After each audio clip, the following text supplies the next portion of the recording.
विनाश कर पक्ष आएगा। अभी शनिचरी अमावस्या है इस साल, इस महीने में शनिचरी अमावस्या। उसके बाद अक्षय तिथि, अक्षय तिथि के बाद द्वादश, पाप राशि का विनाश करने वाली शुक्ला द्वादशी को योग पात्र के लिए जो अन्न दिया जाता है उसके एक एक दाने में कोटि कोटि ब्राह्मण भोजन का पुण्य होता है। अब क्या ले लेने मारा आदेश करें शांति ठंडा पिलाने अभी के आप जैसा आदेश करें। दे दो भाई, बस तो कथा चल रही है, बाप ने बनाई दिया तो दे दो। इसमें बिगड़ हुआ बाहर पिला रहे हैं तब तो बाहर जैसा आप आदेश करें। देख जैसा अच्छा उसके एक एक दाने में कोटि कोटि ब्राह्मण भोजन का पुण्य। शुक्ल पक्ष की एकादशी महाराज देखो कितना दान कर रहे हो, इनसे प्रेरणा ले मेरे ग्रामवासियों, तुम मेरे प्रिय हो, हे ग्रामवासियों तुम मेरे अति प्रिय हो। क्यों नहीं? मैंने जन्म जो लिया तुम्हारे साथ,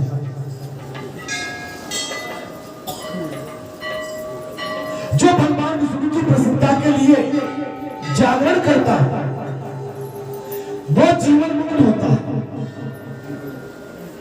अभी आप देख रहे थे सब नाच रहे हैं, ये जागरण है, रात्रि को भी जागरण है। भगवान इससे खुश होते हैं। भगवान अपनी कथा अपने भक्तों के माध्यम से कहलवाते हैं और अपने भक्तों के माध्यम से उनके कानों से खुद बैठ के सुनते हैं।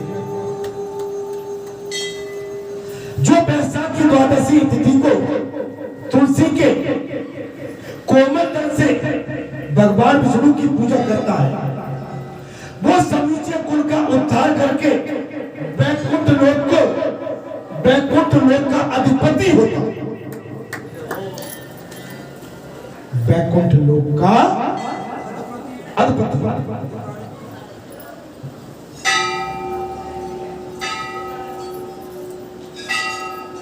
जो बैसाख की द्वादशी तिथि को ध्यान से सुनिए, तुलसी के कोमल दलों से भगवान विष्णु की पूजा करता है, वो समूचे कुल का उद्धार करके वैकुंठ लोक का अधिपति होता है। पक्के मन से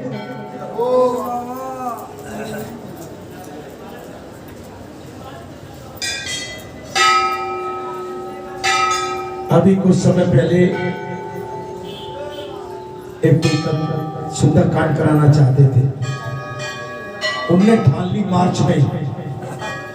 तो मैंने कहा हनुमान जयंती जो नवरात्रि आ रही है, अभी डट जाओ। अच्छा यहाँ अर्जी लेके चले गए अंदर। मैंने उनको समझाया, वहां तो शांत होके चले गए। अब वो घर पहुंचे, फिर उन्होंने शनिवार की युक्ति लगाई, फिर आए, उन्होंने चर्चा करी होगी, कहा होगा भगत जी को तुम ही समझा दो भैया, हमें तो करना है, हमें तो भेड़ी के सिर में से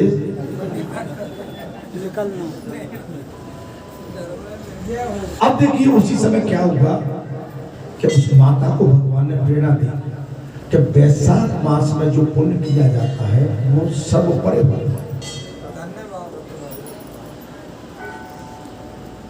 तो हम यहाँ बैठे, वो जो थे ना श्रीमती फिर आ गए।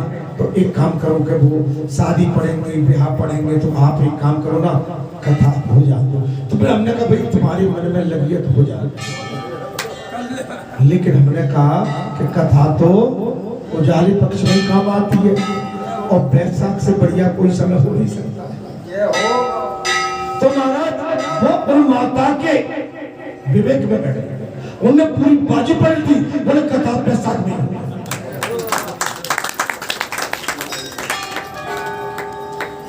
बात समझ में आएगी नहीं? मेरी बात समझ भैया वही जो राम रच रहा। मैंने ये कथा उदाहरण इसलिए दिया है कि देखिए वैशाख मास की द्वादशी को तुलसी के कोमल दल से भगवान विष्णु की पूजा करता है। वो समूचे कुल का उद्धार करता है और वैकुंठ लोक का अधिपति होता है। जो मनुष्य त्रयोदशी तिथि को दूध दही शक्कर घी और शुद्ध दूध मधु इन 5 द्रव्यों से भगवान विष्णु की प्रसन्नता के लिए उनकी पूजा करता है तथा जो पंचामृत से भक्ति पूर्वक श्री हरि का स्नान कराता है वो संपूर्ण कुल का उद्धार भगवान विष्णु के लोक में प्रतिष्ठित भी होता है। वैशाख मास बहुत पुण्यकारी, आप इसमें करके देखें। वैशाख मास में आप पुण्य करें, पानी पिला। यहाँ भी आप बैठे रहे तो कोई उठ के तत्काल माताओं को पानी पिला दो, बाहर दे के आओ और बता दो। आप रोज प्याऊ नहीं लगा सकते, 2 मटके लाके 2 मटके और सवेरे भर के रख दो और खुद बैठ जाओ 2 घंटे 3 घंटे तो दोपहर के 12 बजे तक आप खुद पानी पिलाओ और जब जनता चढ़ जाए मटके रख जाओ, फिर कोई बड़ी बात नहीं। लेकिन करना तो पड़ेगा। अब कहेंगे भगत जी आप क्यों नहीं करते, मैं तो करने को तैयार हूँ। आप कथा पे बैठ जाओ, मैं पानी पिलाता हूँ बाहर बैठ। बोल बाबा जी सरकार।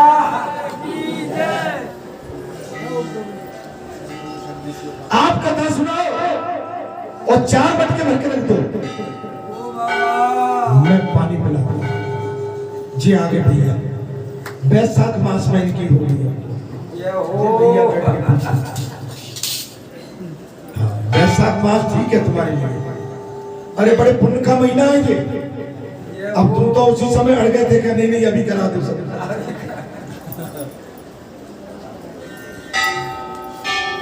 जो सायकाल में भगवान विष्णु की प्रसन्नता के लिए शरबत देता है वो अपने पुराने पापों को शीघ्र ही त्याग देता है। जो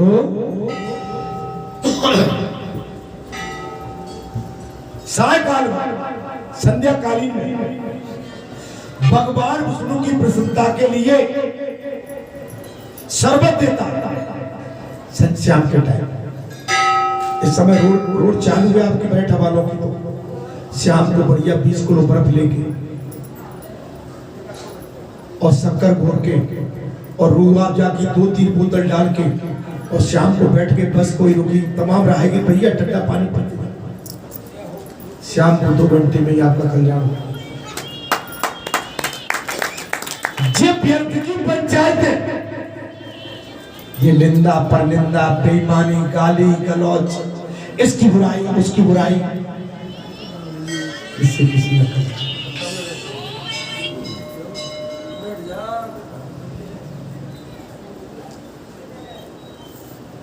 आज प्रातःकाल की कथा में मैंने कहा था कि हनुमान चालीसा पढ़ने के लिए बाबा हनुमान के भक्तों को जेल में ठूसा जा रहा है। तो हम चुपचाप बैठ जाएं? बिल्कुल नहीं बैठेंगे। हम इसका विरोध कर रहे हैं सुबह से। अगर हमारे सनातन धर्म पर कोई प्रहार करता है हम चुपचाप बैठ के सुनते रहे तो फिर हम पक्के सनातनी नहीं है।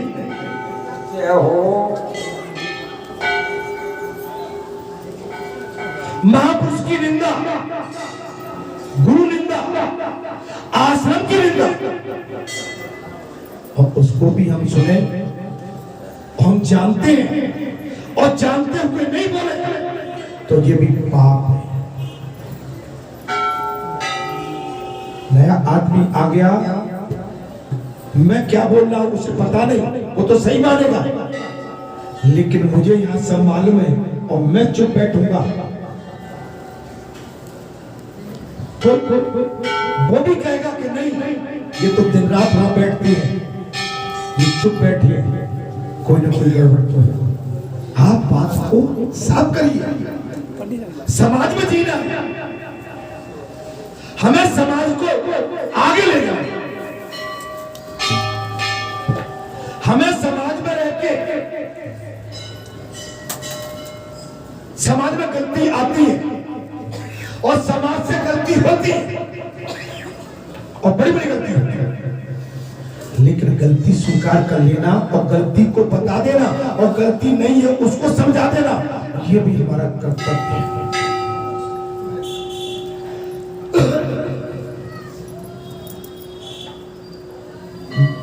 मेरी बात को आप अन्यथा मत लिया, ये तो कथा का समझाने का एक तरीका है। हम आप बैठे हुए हैं, जय हो। अगर आपके विषय में कोई मुझसे चर्चा करेगा तो मैं कहूंगा नहीं नहीं भाई ऐसा तो नहीं है, मैं तो बहुत जुड़े हुए हैं। अभी उस बेटी की सगाई हुई थी, 2 साल से अर्जी लगी थी, तो मैंने ये तो नहीं कहा कि गलत हुआ है, मैंने यही कहा था कल्याण हुआ है। मैं जानता हूं बहुत अच्छा, अगर मैं वहां ये बात नहीं कहता तो निश्चित बेटी को भी लगता, आपको भी लगता कि संत जी ने, महात्मा जी ने कोई किसी तरह का इस पर आशीर्वाद प्रकट नहीं किया। हम गूंगे बन के न बैठे, अगर हमारे शब्द बोलने से समाज में सुधार आता है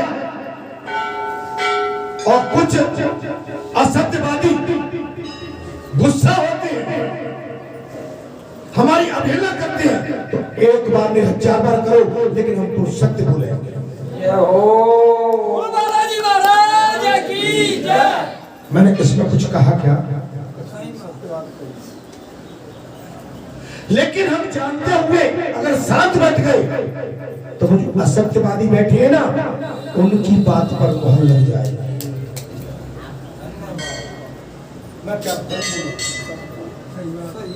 उनकी बात पर अब काम बम्बई है महाराज जी, जहाँ से घोषणा करें, ये हम दोनों हाथ उठा कह रहे हैं कि परमाणु घातक जा रहे हैं। महाराज जी हमने तो संकल्प करोगे कि विनाश की जड़, हम शांत नहीं बैठेंगे। द्रौपदी को छेड़ा, द्रौपदी को छेड़ा, सीता को छोड़ा जी विनाश की, विनाश। आज उस अबला के एक छोटा सा शिशु है, 5-6 महीने का बच्चा, मैं कल टीवी पे देख रहा था, रो रहा था। आज उस अबला को तुमने जेल में डाल दिया, क्यों? उसने केवल हनुमान चालीसा के लिए घोषणा की थी, पढ़ा नहीं था कि मैं सीएम के बंगले के सामने हनुमान चालीसा पढ़ूंगा। उसके घर पहुंच के गुंडे पुलिस को लेके और घर से गिरफ्तार करके कोतवाली लाए और कोतवाली से जेल में राष्ट्रद्रोह का झूठा मुकदमा डाल के और जेल में डाल दिया।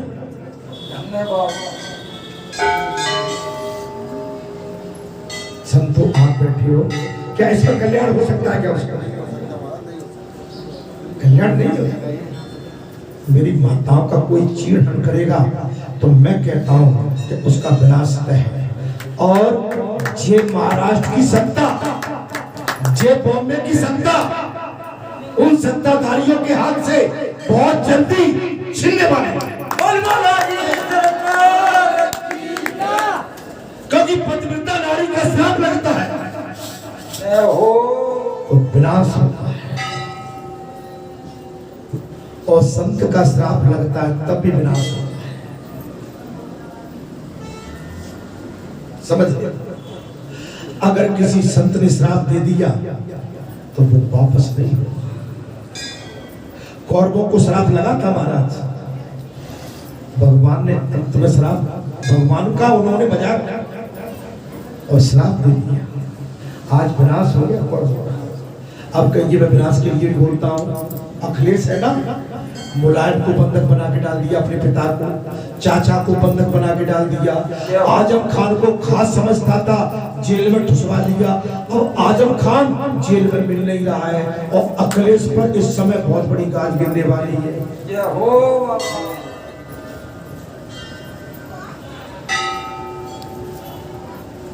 तुम अपने कुल पर ही प्रहार करोगे, अपने कुल को ही काटोगे।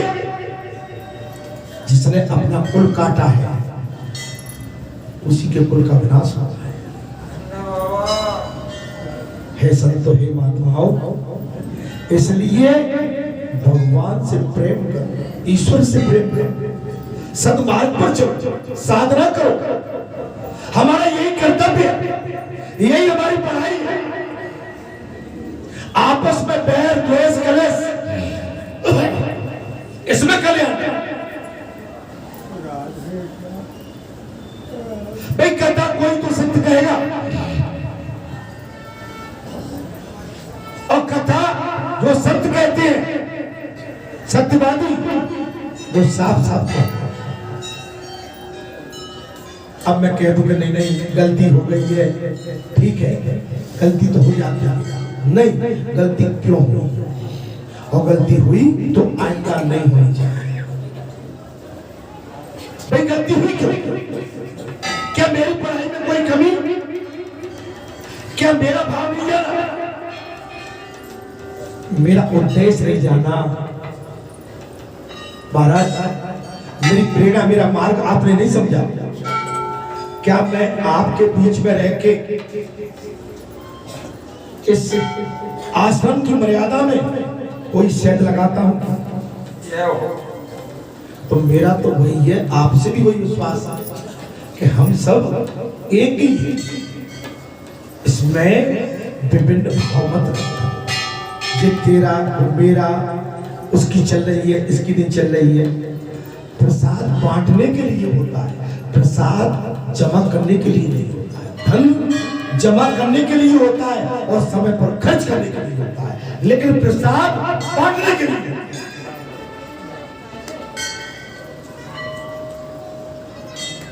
अच्छा, प्रसाद काहे के लिए बनाते हो? और मैं कहूँगा प्रसाद मत दो, तब ये प्रसाद तो बढ़ना चाहिए। अगर कोई पुड़िया में मांगता है, थैली में मांगता है, झोली में मांगता है, हमारे भगवान का भंडार है, तो भाई प्रसाद हमने वो नहीं खाना चाहता, घर ले जाना चाहता है, उसने यहाँ 10 रुपए चढ़ाए, वो यहाँ नहीं भोजन, उसका अधिकार के एक पुड़िया वो मांग रहा है, दे दो उसको। मेरी बात से पता नहीं आप लोग सहमत हैं? सहमत है। जो दान देगा उसको प्रसाद देना ही पड़ेगा, और नहीं देगा उसको भी देना पड़ेगा।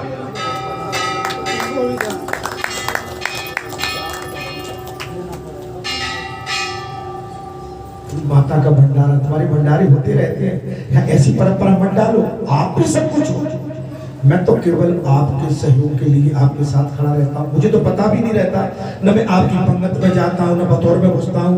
आपने देखा होगा, मैं पूरा कार्यक्रम हो गया, मैं शाम को 6 बजे उठ गया।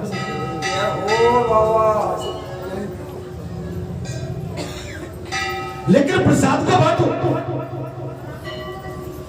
आप प्रसाद बांटना सीखो। अरे मेरे भाई, प्रसाद बांटोगे, प्रसाद के भंडारे भरे रहेंगे। अभी बताते हैं कि इतना प्रसाद बटा था, बचा कि एक भंडार और हो जाता।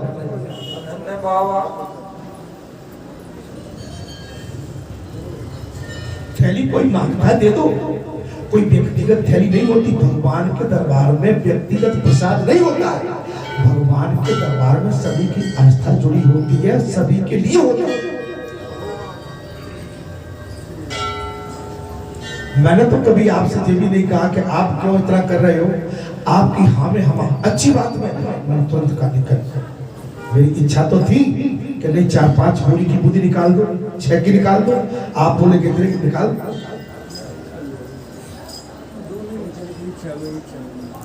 के साथ में मेरी भावना को पहचान। तुम अच्छा, मैं तुम्हें बता, मुझे आजमा के देखो। अब तुम कभी अकेले में मुझे आजमा लो। अच्छा, मुझे क्या चाहते हो करके देख लो।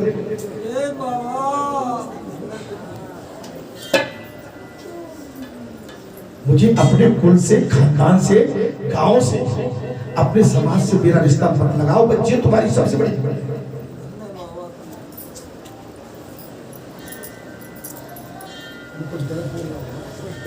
मुझे अपने रिश्ते में मत जोड़ो। मेरे सब रिश्तेदार बैठे हैं, ये माता बहन बेटी कहाँ से आती है, कहाँ से रमाती है, कहाँ से रोती है। जब मैं बात करता हूँ तो रोती है, जब मैं रोता हूँ उनके आंसू टपकते हैं, मैं हंसता हूँ तो जी हंसती हूँ।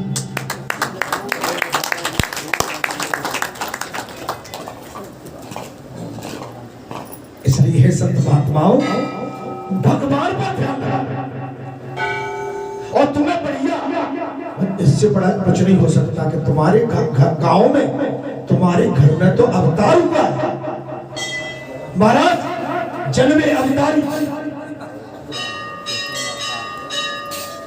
भाई क्यों नजर, अच्छा ये बताओ, इतना बड़ा महायज्ञ होगा तो कोई छुट्टी थी क्या बात? इतने बड़े यहाँ सबके भले हो गए, झूठी बात है।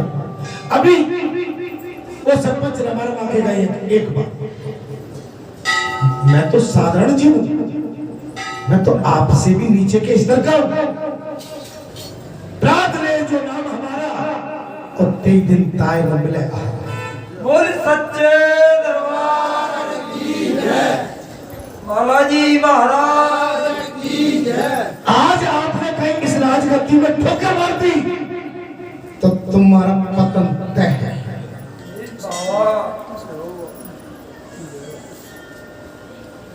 तुमने उस समय ठोकर मारी थी, तुम आज तक झेल रहे हो। तुम अभी भी अपनी आंखें खोलो कि आज तुमने ठोकर मारी तो तुम्हारा ज्यादा मुझसे बोल लो, मैं कुछ नहीं कहना चाहता हूँ, कुछ मिलेगा नहीं। भगवान ने मौका दिया है, प्रसाद है, कल्याण कर। अरे दुनिया तो बड़े बड़े पदों के लिए रमाती है, रोती है। कोई कुल में ऐसा आ जाए जो हमारे कुल को उजागर कर दे, तीनों लोक में ख्याति हमारे कुल की हो जाए, और तुम्हारे घर तो कुल को उभारने वाला खुद आ गया है, और तुम फिर भी कानों में ढक्कन आंखों को बंद करके बैठे, तुम फिर भी तेरे मेरे के चक्कर में पड़े कि नहीं वो तो बा कुल का, बा घर का, बा गांव का, हमें कोई। अरे भाई जब बीमारी को छोड़ो, अरे इस बीमारी में पड़े रहोगे तो कुछ भी प्राप्ति नहीं होगी। मैं तो तुम्हारी खोल रहा हूं वहां का, अभी भी समय, ब्राह्मण देवता अभी समय। सायकाल में भगवान विष्णु की प्रसन्नता के लिए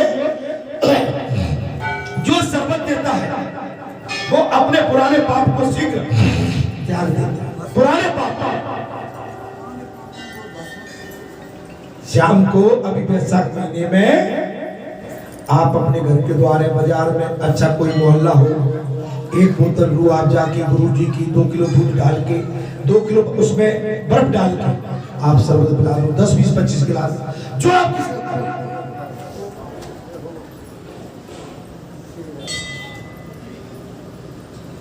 वैशाख शुक्ला द्वादशी में मनुष्य जो कुछ पुण्य करता है वो अच्छे फल देने वाला है, वो कभी नष्ट नहीं,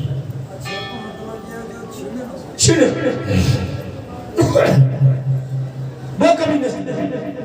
मैं अभी किताब पुस्तक तो मैं भी पढ़ देता हूँ, लेकिन साथ में तुम्हें बता रहा हूँ, देखो तुमने जो बुरा विचार, हनुमान जी ने एक ही कहा था, रावण मैं तेरा कल्याण करने के लिए आया हूं। तुम ब्राह्मण कुल में तुमने जन्म लिया है, और तुम्हारे ब्राह्मण कुल में जो कर्म है वो अशोभनीय है।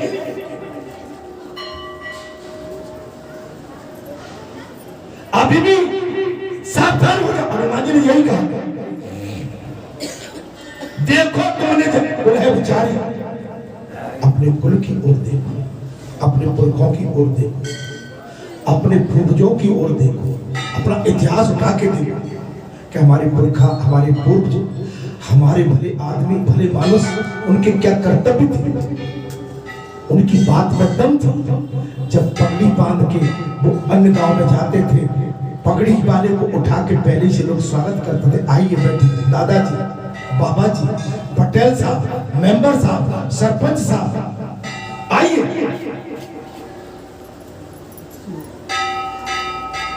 जी। हमने सब ताक दिया केवल जहां में सस्ता सौदा लगता है और नारियल फोड़ने आ जाते हैं, हल्ला मचा देते हैं, और जहां लठ लेके कोई बैठा हुआ है वहां तुम दबा के भाग जाते हैं।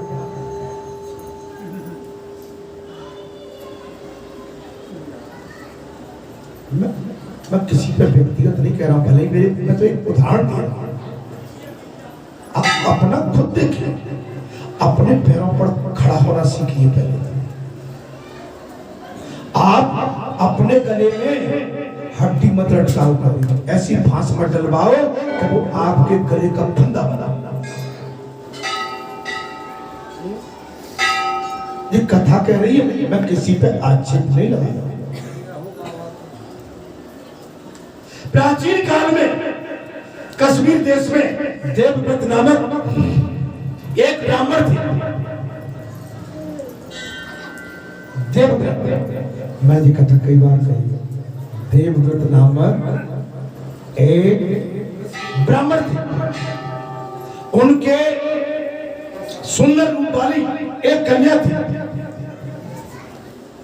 उनके सुंदर रूप वाली एक कन्या थी। कथा सुन लो ध्यान से। जो मालिनी के नाम से प्रसिद्ध थी।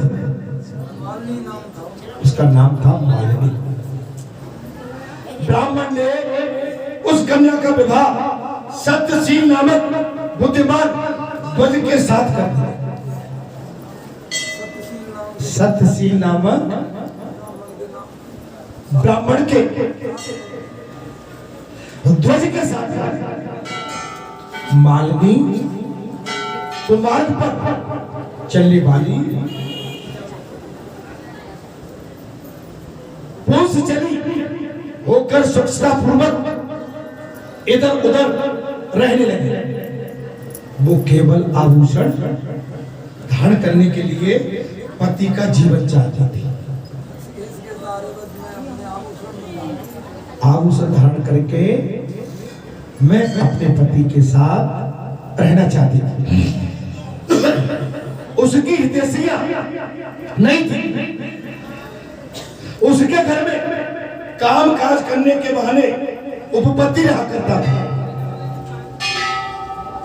उसके घर में नौकर चाकर तमाम थे, अर्थात सभी जाति के मनुष्य जार के रूप में उसके यहाँ ठहरते थे। सभी समाज उसके यहाँ ठहरते थे। वो कभी पति की आज्ञा का पालन करने में तत्पर नहीं।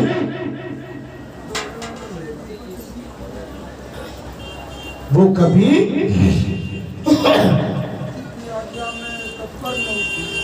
पति की आज्ञा में तत्पर नहीं थी। उसी देश से उसके सब अंगों में कीड़े पड़ गए। आज्ञा का पालन पति नहीं निभाया। उसी दोष से उसके संपूर्ण अंग में कीड़े पड़ गए, जो काल अंत तक और यम की भांति उसकी हड्डियों को भी छेड़ने डालने वाले अंत काल तक। माने मांस की तो बात कौन करे, हड्डियों में भी छेद कर दिया। उन कीड़ों से उसकी नाक, जिह्वा और गल गई और उसमें पंगुता भी आ गया। बड़ी सुंदर थी, लेकिन सुंदरता किसी काम की नहीं होती।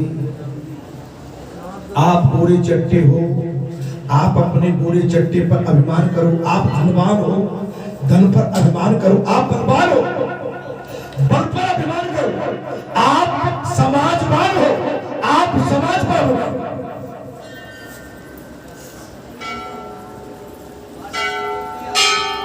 आप परिवारवाद हो,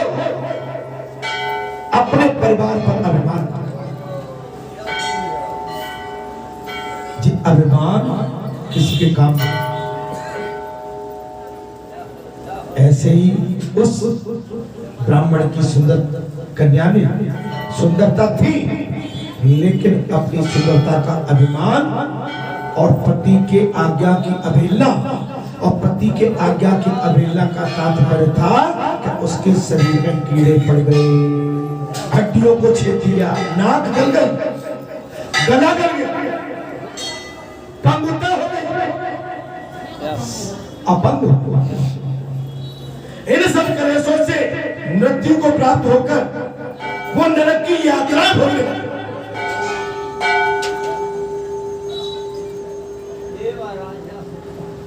बचता कोई नहीं, कोई भी। अगर मैं भी करूंगा इस व्यास गद्दी पर बैठ के गलत पाप करूंगा, बचूंगा नहीं, मुझे कोई बचाने वाला नहीं। मुझे मेरा ईमान बचा सकता है और बेईमानी मुझे गिरा सकती है। सत्यता मुझे बचा सकती है, असत्य मुझे पराजय कर सकती है। समझ लीजिए, मैं आपसे खुले दिल से बात कर रहा हूं। मैं तो आपके लिए अपनी जान तक न्यौछावर करने को तैयार हूं। आप मेरी जान मांग के तो देखो भाई, मेरी मृत्यु तो एक बार हुई, मुझे मौत तो एक बार गले लगाना है। आप मांग के तो देखो।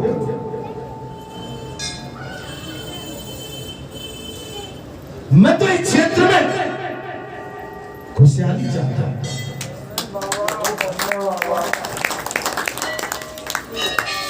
मैं इस क्षेत्र में आनंद की धारा, अमृत धारा, कोई रोगी न हो, कोई अपंग न हो, कोई निर्धन न हो, कोई चरित्रहीन न हो। ये मेरी साधना है। ऐसा नहीं है कि ये क्षेत्र मेरा खराब है, क्षेत्र मेरा बहुत अच्छा है। क्षेत्र मेरा इतना मजबूत हो गया है अब कि ये क्षेत्र बहुत गलत मोड़ पे था, लेकिन जब से बाबा की कृपा हुई है तब से क्षेत्र 15 14 भर ठीक है, 2 भर की कसर है, वो भी ठीक हो।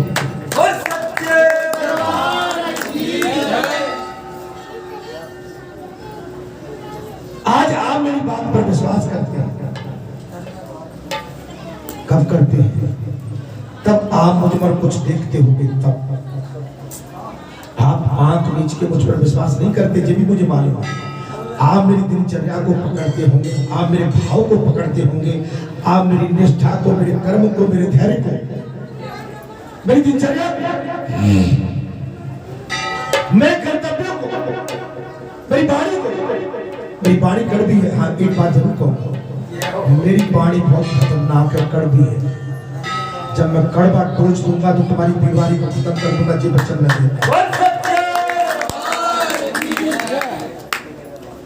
मेरी वाणी कड़वी इसलिए कि मैं सत्य बोलता हूं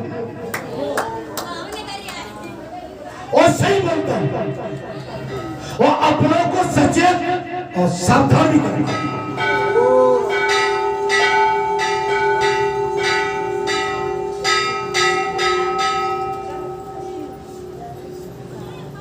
वो ब्राह्मण की कन्या मृत्यु को प्राप्त हो, नरक में यात्राएं होने लगी।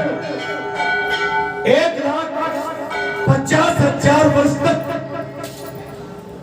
ध्यान सुनो, अगर आपने हमने कोई पाप किया, अपने पति की अवहेलना की, संत पुरुष का अपमान किया, जात कुल धर्म इसमें बंटवारा किया, तो नरक के भागी होना तय है। संत महात्मा भगत महापुरुष इनकी कोई जाति और धर्म नहीं है।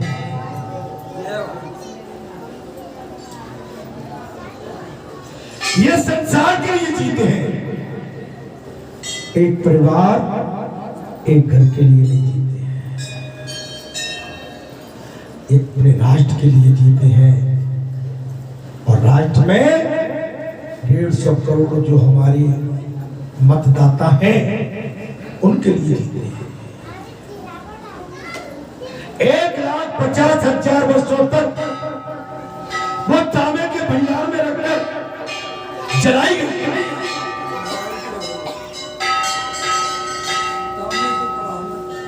कसूर क्या था? अपनी पति की आज्ञा का अवहेलना कर, अपनी पति की बात नहीं मानना। मेरी माताओं सुन लो मेरी बात, अगर नरक में जाना है तो तैयार हो जाओ, नहीं जाना तो पति की आज्ञा पक्का।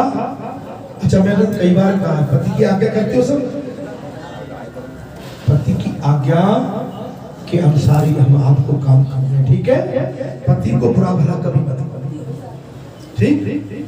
पति परमात्मा है, पति भगवान है, पति हमारा ईश्वर है। वो 1,50,000 वर्ष तक तांबे के पात्र गर्म पानी में खदकती है।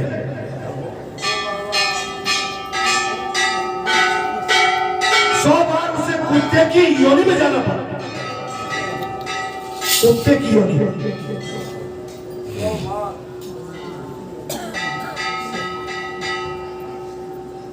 आपको जो कुत्ते सुअर कीड़े मकोड़े जो नल्ले में पड़े रहते हैं नाली में, ये हम आपके बीच के ही हम आप ही होते हैं सब। जब गंदे काम करते हैं तो जाना पड़ता है गंदगी में। आपकी विष्ठा खाते हैं, सुअर विष्ठा खाते हैं, वो हम आप ही, कोई और नहीं है। हम गंदे हरकत देंगे इस जन्म में तो हमको सुअर कुत्ता सुकर कुकर कीड़े मकोड़े गीत पशु पंछी बनना पड़ा। अन्न खाना चाहते हो क्या विष्ठा, तो भैया बुरे काम नहीं करेंगे, उठाओ बुरे काम नहीं करेंगे तो अन्न मिलेगा आपको। और साचे दरबार की जय। और विष्ठा की बात करी, अगर कहीं आपने अधर्म किया तो विष्ठा खाओ, ये पक्की बात है। आज हम भले ही मनुष्य बन के बैठे थे तुम्हारी भगत, मैं आप पर आक्षेप नहीं लगा रहा, लेकिन मैंने पाप किया तो मुझे गंदगी खानी पड़ेगी।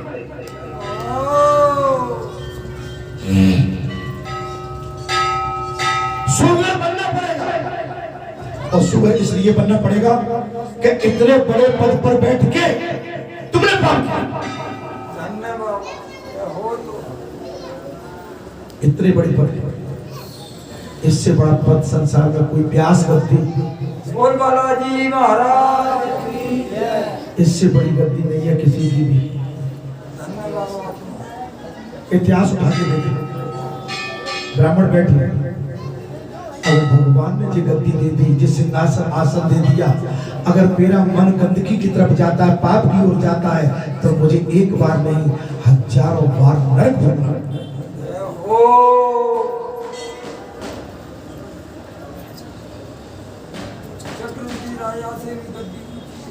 चक्रवर्ती राजा, अरे भाई पता नहीं आप सबकी क्या दुआ, माता पिता ने कौन से अच्छे कर्म या मेरे पूर्व जन्म कैसे होंगे मुझे तो पता नहीं। माता पिता के क्या कर्तव्य रहे होंगे, आज उन माता पिता की देन मैं उनकी कोख में आया।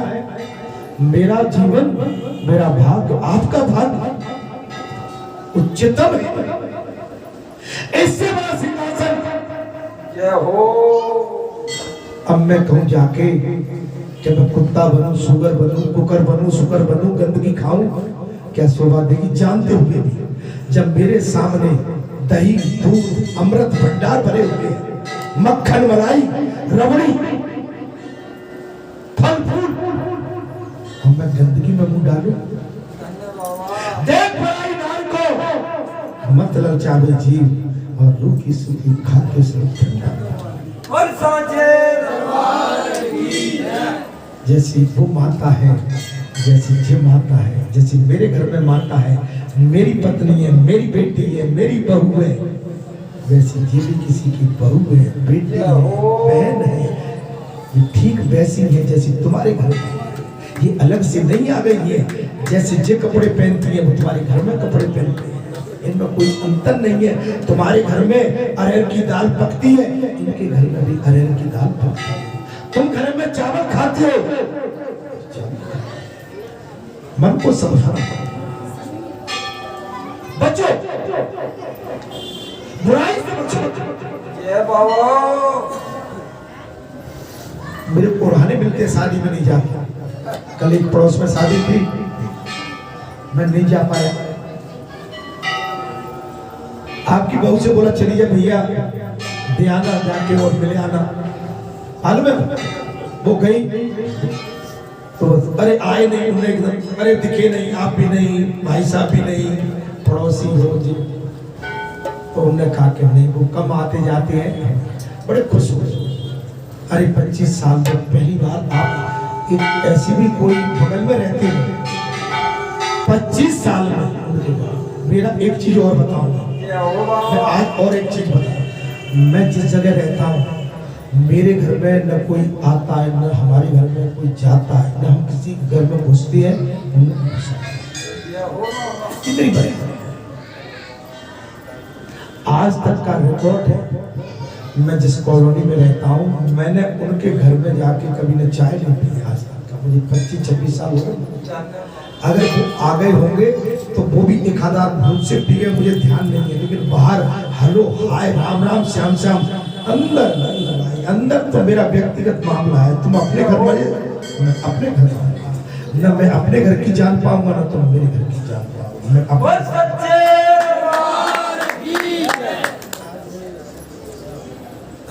मैं कहाँ रहता हूँ, कहाँ बसता हूँ, कब चलता हूँ, कब सोता हूँ, मैं ये भेद किसी को नहीं देता हूँ। मैं कब सो जाता हूँ, कब उठ जाता हूँ, कहाँ जाता हूँ, मैं क्या रखता हूँ, क्या नहीं रखता हूँ, मैं कैसे चलता हूँ। आज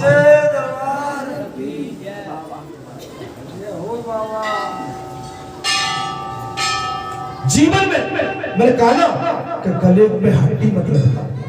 आप जितना ज्यादा बैठोगे, जितना ज्यादा घुसोगे और जितना ज्यादा घुसाओगे, आपकी उतनी आदान प्रदान जो भी आपका माइनस प्लस होगा वो एक दूसरे पे चला जाएगा और आप कमजोर होते चले जाएंगे।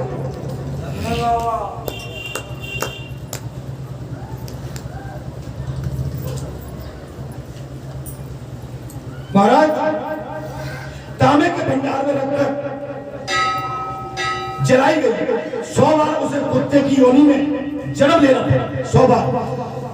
तत्पश्चात 120 देश में पद्म बंधु नामक ब्राह्मण के घर में वो अनेक दुखों से घिरी हुई कुतिया हुई। अंत में एक ब्राह्मण के घर में 100 बार कुत्ते का जन्म लिया। अंत में कई दुखों से घिरी हुई वो एक ब्राह्मण के घर कुतिया पहुंच गई बन के। उस समय भी उसके कान, नाक, पूंछ और पैर कटे हुए थे।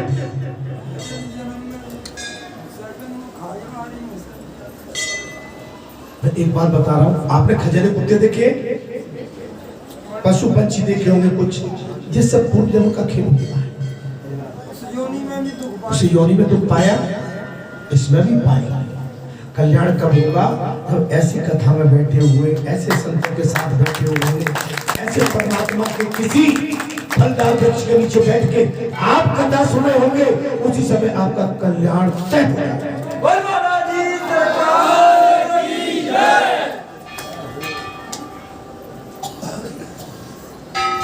उसने अपने पति का अपमान किया, अवहेलना की, नरक भोगा 1,50,000 वर्ष तक। अंत में एक ब्राह्मण की चौखट पर कुतिया बनकर पहुंची, वहां भी उसका शरीर अपंग था।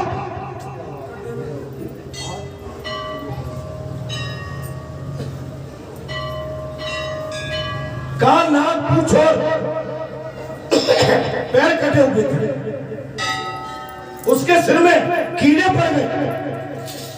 आपने कुत्ते देखे होंगे कहीं, उनके सर में कीड़े पड़ जाते हैं, वो फड़फड़ाएंगे दरवाजे पे आके ऐसे। ये सब पूर्व जन्म का खेल है। मैं इसलिए कह रहा हूं कि आप साक्षात देखना, अनुभव करो, कथा के माध्यम से अनुभव करो। किसी पशु के कीड़े पड़ना, कुत्ते के, कुतिया के, पंछी के, मनुष्य के कीड़े पड़ना, ये सब पूर्व जन्म का प्रारंभ। और कीड़े पड़ गए और योनि में भी कीड़े भरे रहते थे। राजन, इस प्रकार 30 वर्ष बीत गए।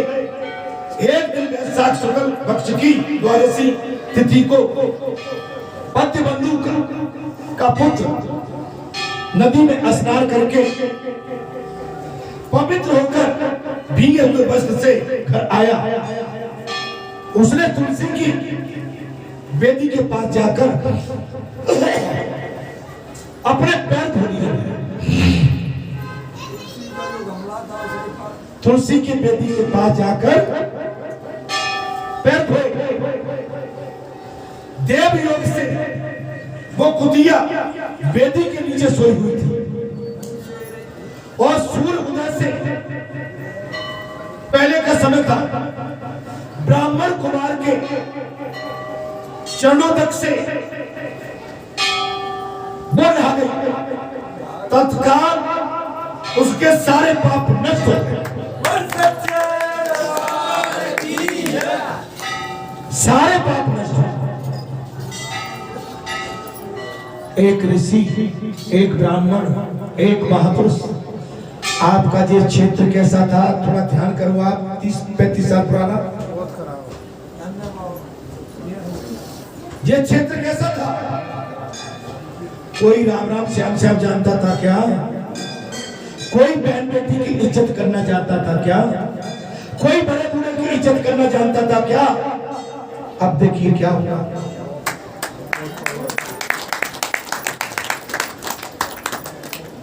दुनिया बदल गई, चेहरे बदल गए, मोहरे बदल गए, धन धान स्वर्ण युग, स्वर्ण युग। आज आपकी प्रॉपर्टी अरबों में, स्वर्ण युग। बालाजी नहीं आते तो बड़े निवासियों, तुम्हारी हवेली तो कब की गिर गई होती, जय श्री राम बोल के भाग गए होते कभी की। जय हो। और चले गए कहीं, वो तो प्रभु की कृपा होगी तो टट गए। क्या सामने जो मकान बने हैं, दाएं बाएं बने जो बने होते क्या?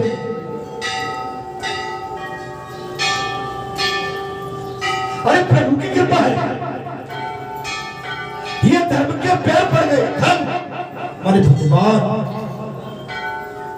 और भगवान के यहाँ चढ़ कर पड़ते हैं, वहां पर हरियाली आई जाती है। वो क्षेत्र, वो धरा फलती फूलती।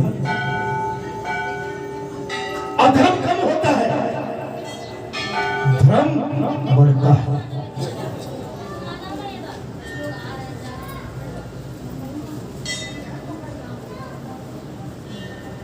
ब्राह्मण कुमार के चरणों तक से वो नहा गई कुतिया।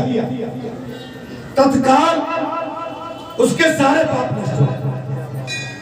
हे राजन, ऋषिवर बोले हे राजन, फिर तो उसे क्षण भर में उसे अपने पूर्व जन्म के स्मरण आ गया। पूर्व जन्म में जो भी किया था वो सब ध्यान आ गया। पहले के कर्मों की याद आने से वो कुतिया तपस्वी के पास जाकर दीनता पूर्व पुकारने लगी। बोले हे मुनिवर, वो कुतिया दया पूर्वक पुकारने लगे। दीनता, ए मुने, आप हमारी रक्षा करें। आप देखेंगे कई आते हैं यहाँ, बाबा हम परेशान हैं, हमारा सहयोग करो, हमारी रक्षा करो। बाबा आशीर्वाद दे दे। नहीं नहीं, आप चिंता मत करो, आशीर्वाद है, तुम खूब फलो भोगो। एक भक्त, एक संत, एक त्यागी, एक बैरागी केवल आशीर्वाद दे सकता है।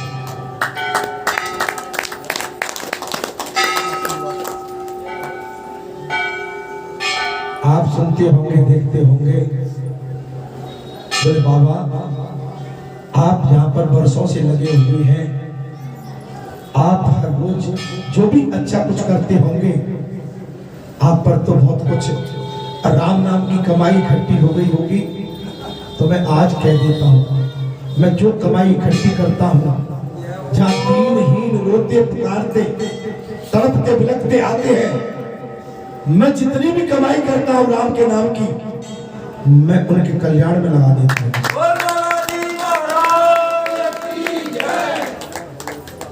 मैं अपने लिए बचाता नहीं, मुझे अपने लिए बचाना भी नहीं। मुझे अपने लिए आवश्यकता होगी तो उसके जवाबदार बाबा हनुमान जी हैं, राम भगवान, हमको जाना उनका काम था। मुझे संचय करना नहीं आता है, मुझे धन इकट्ठा करना नहीं आता है, मेरे हाथ मेरी रेखा पकड़ होंगे। मुझे ये सब कुछ करना आता है जो मैंने आपके सामने करके डाल दिया है। आज धन इकट्ठा करता तो मढ़ाते भरे होने गए, लेकिन मेरे भाग्य में, मेरे नसीब में ये सब नहीं था। मेरे नसीब में तो कुछ और ही था। क्या था? मैं आपके saamne बैठा हूं और जो फैलाव आप देख रहे हो धर्म का, ये मेरे पास है।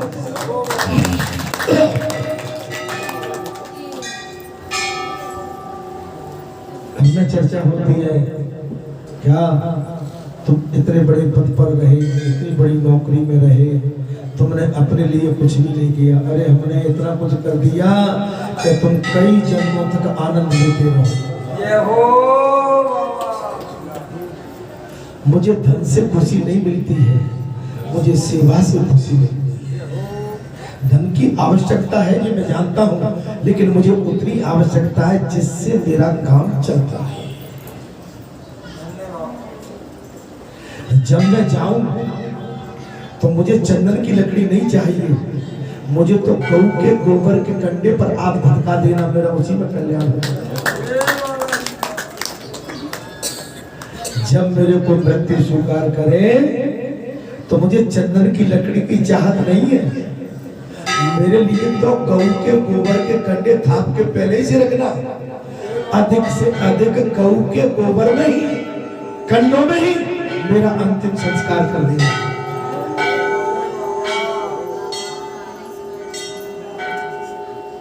मेरी चाहत बहुत बड़ी नहीं है, छोटी चाहत है।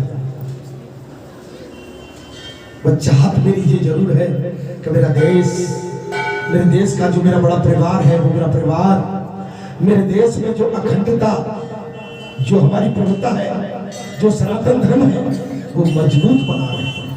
हमारे आपस में हमारे सनातनी लड़े झगड़े नहीं, उनमें संगठन बना रही। ये मेरी चाहत है।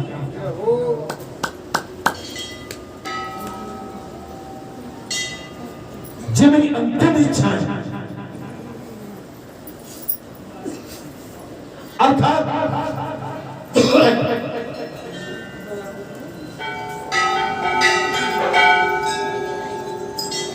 देवयोग से वो कुतिया बेदी के नीचे सोई हुई थी।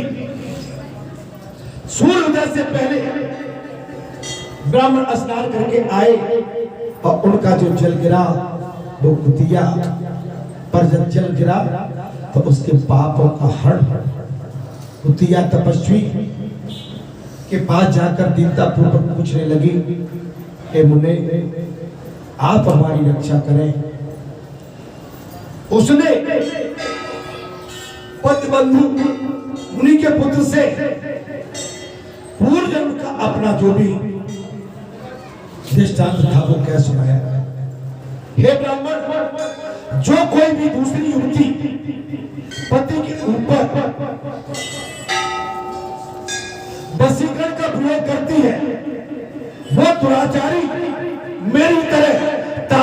पात्र में भटकाई जाती है। साफ कह दिया, हे ब्राह्मण, अगर कोई भी पत्नी अपने पति पर अत्याचार करती है तो उसको तांबे के देखते हुए पात्र में धटकाया जाता है। पति स्वामी है, उसने कहा, वो कुतिया बनी है, वो क्या कह रही है? बोले पति स्वामी है, पति गुरु है और पति ही उत्तम देवता है। सातवीं स्त्री उस पति का अपराध करके कैसे सुख पा सकती है?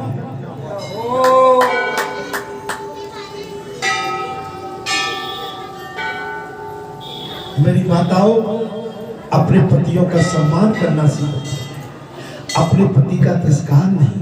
देवता है, गुरु है, परमात्मा है, स्वामी है। अर्थात पति का अपराध करने वाली स्त्री सैकड़ों बार तिगर योनि, पशु पंछियों की योनि में और अरबों बार कीड़े की योनि में जन्म लेती है। जो अपने पति का अपमान करती है वो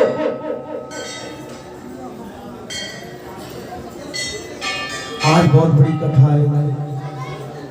माताओं, मेरी विनती है, मेरी माताएं भाव अभाव में अपने पतियों के साथ बहुत बुरा भला कर जाती हैं। तुमसे तो पैसे ही भले थे, तुम्हारा तो क्या है, ऐसे अपने पतियों का सम्मान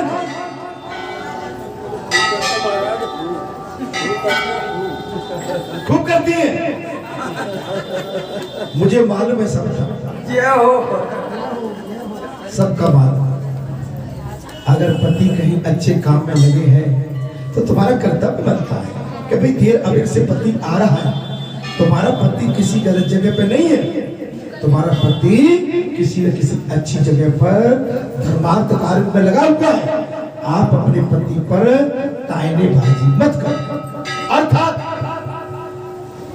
पति की आज्ञा का पालन करना चाहिए। ये कथा कह रही है। आज हमारी माताएं मौन क्यों? मुझे गुस्सा से मत देखो।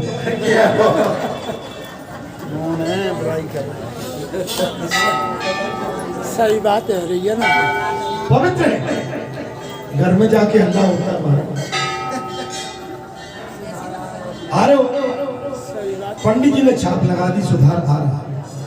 बोल बाबा जी सरकार की जय। वो कुतिया बनी है ब्राह्मण, आज मैं आपकी दृष्टि से के सन्मुख आई हूं।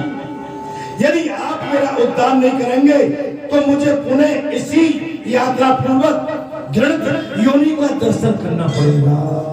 मैं आज आपकी शरण में आई, मैं उद्धार कर, और आपने उद्धार नहीं किया तो मुझे कुतिया की योनि में फिर जाना पड़ेगा। तो मैं आज वचन देता हूं कि आप सबका मैं उद्धार करता हूं। आप उस योनि में नहीं गए, लेकिन इस योनि में न जाना पड़े, मैं ऐसी आपको आशीर्वाद देता हूं। बोल बाबा जी महाराज की जय।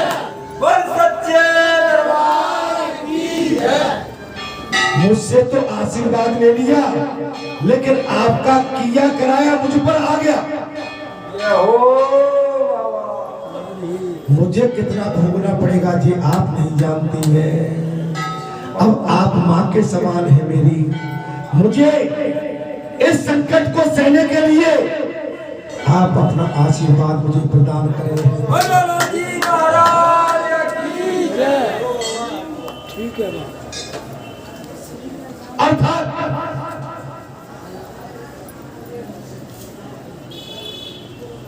अतः विप्रवर, मुझ पाप जानी को वैशाख शुक्ल पक्ष में अपना पुण्य प्रदान करके आप मुझे उबार दीजिए।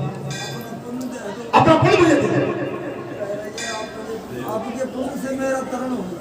तो भैया हमने तो हाथ उठा के आपको सब दे दिया।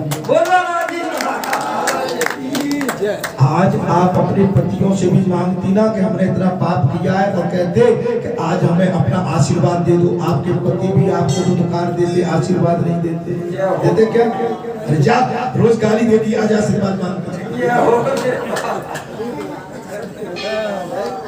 लेकिन बाबा तुम्हारा इतना उद्धार है कि फिर भी आशीर्वाद दिया है। बोल बालाजी महाराज सत्य कथा है बाबा की शक्ति कथा। आपने जो पुण्य वृद्धि करने वाली द्वादशी की है, उसमें स्नान दान और अन्न भोजन कराने से जो पुण्य प्राप्त हुआ है, उससे मुझ दुराचारणी का भी उद्धार हो जाएगा। हे महाभाग, हे दीन वत्सल,